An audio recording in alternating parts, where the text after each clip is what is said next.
Salut les gens, j'espère que vous allez bien. On se retrouve aujourd'hui pour un update lecture avec notamment La guerre du pavot, Medici Haste et le troisième tome du cycle 6 de La guerre des clans.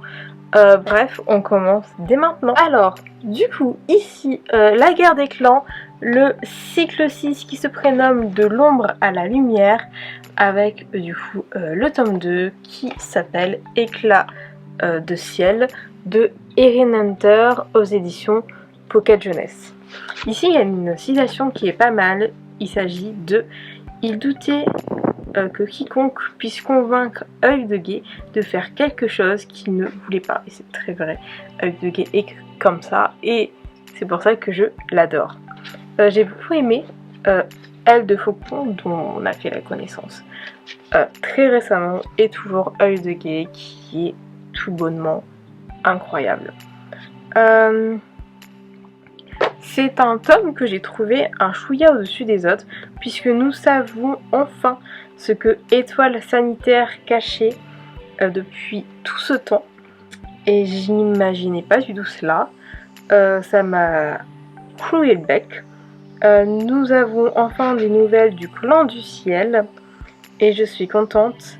Je trouvais que cette intrigue concernant le clan du ciel tâtonnait beaucoup, en tout cas qu'elle était à un point mort, ou du moins qu'on n'avait pas beaucoup d'actualité dessus. Là, ça a avancé d'un coup, et j'en suis très contente. Nous en savons également plus sur les parents de notamment Nuage de Brindilles, et c'était fort plaisant. Voilà, c'est tout ce que je peux vous dire concernant ce tome. Il y a certaines choses qui vont également arriver dans l'autre tome. Je suis assez impatiente de vous en parler. Donc globalement, c'était un tome particulièrement haut en sensations fortes, notamment concernant Étoile solitaire, mais également avec le clan du ciel. Je savais plus trop où tourner la tête, et du coup voilà. Ensuite, j'ai lu celui-ci. Donc, Medici Haste, braquage à la Florentine de Caitlin Schneiderhan aux éditions de Saxus. Et pour l'info, je ne sais pas si vous le savez, mais lorsque De Saxus est écrit comme ça, c'est pour un public plus ou moins jeune, du moins, enfin, c'est une littérature plutôt jeunesse. Par contre, lorsque c'est écrit comme ça, donc vraiment De Saxus, c'est dédié à un public adulte. Malgré tout, il y a quand même des petits trigger warnings. Donc voilà. Je vais quand même vous dire de quoi ça parle. Florence, 1517. La puissante famille Médicis règne en maître sur la ville et ne cesse d'étendre son influence sur l'Italie. Le jour même où le pape Léon X rentre d'exil, la jeune voleuse Rosa Cellini revient dans sa ville natale. Cela aurait pu n'être qu'une coïncidence, mais rien dans la vie de la jeune femme n'est laissé au hasard. Face aux manigances du pape et des Médicis qui extorquent une montagne d'argent au peuple florentin, Rosa décide d'agir. Elle constitue une équipe composée des meilleurs brigands de toute l'Italie avec un seul but, réaliser le plus grand braquage de la Renaissance. Mais alors que les autorités sont à leur trousse et que l'étau de la puissance dynastie se resserre sur Florence, d'anciens secrets et de nouvelles tensions fragilisent le groupe, car dans la cité de la beauté et de la corruption, les Médicis ne sont jamais loin. Personnellement, j'ai beaucoup aimé. Un chouïa moins que ce que je m'étais imaginé, mais j'ai beaucoup aimé. Je l'ai acheté pour une raison principale. C'est que c'est une histoire de braquage. Ça dit que les personnes du groupe viennent d'à peu près toute l'Italie, ne se connaissaient pas forcément, qu'ils veulent faire le plus grand braquage de la Renaissance. Ça me fait penser à quoi ? Ça me fait penser à la Casa de Papel. Et ça se passe en Italie. Tout ça pour dire qu'il y avait trop de choses qui me faisaient penser à cette série. Et j'ai un lien qui est quand même très fort, très particulier avec cette série. Si vous me connaissez, vous savez le lien qu'il y a entre nous. Je ne pouvais ne pas acheter ce livre, je ne pouvais pas. Donc dès sa sortie, le jour de sa sortie, je suis allée le chercher. Tout ça pour le lire que maintenant, mais j'étais trop pressée de l'avoir. Il est vraiment très beau. Bref. Citation que je peux vous citer, c'est celle-ci. L'argent n'est pas la récompense, ou du moins, ce n'est pas toute la récompense. Ce n'est pas pour l'argent que nous faisons cela. Ce n'est pas pour l'argent que je fais cela.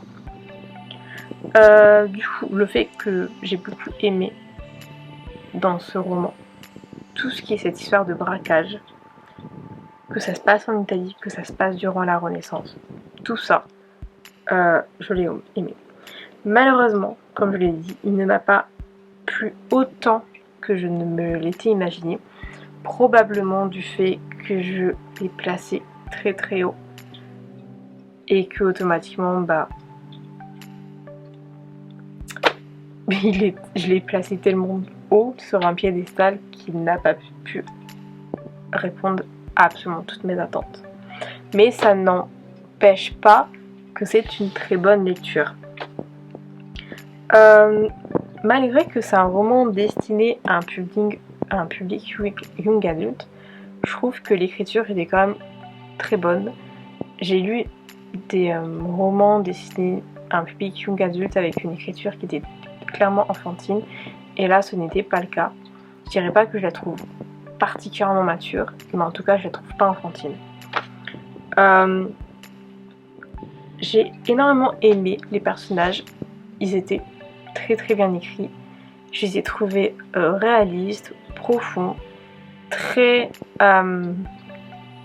avec une personnalité différente les uns que les autres. J'ai énormément aimé le personnage de Michelangelo.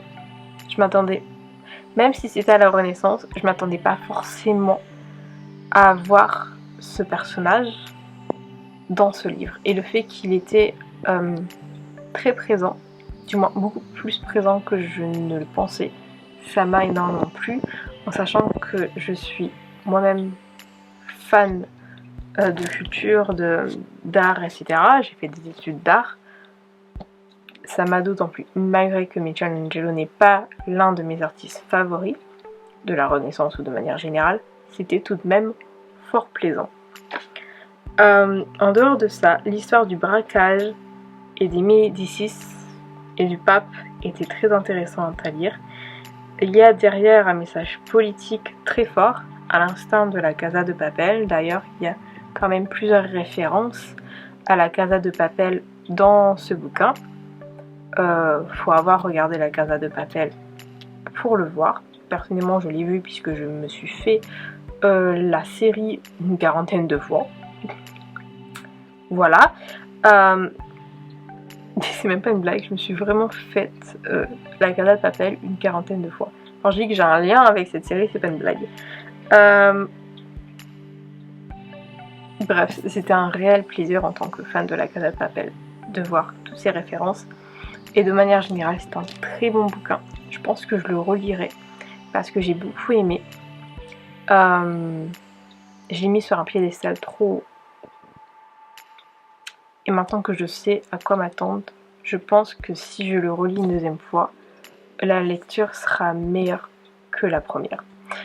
Mais dans tous les cas, j'ai beaucoup aimé. Le livre est super beau. Je crois que je l'avais montré quand j'avais fait le book haul. Il est vraiment très très joli.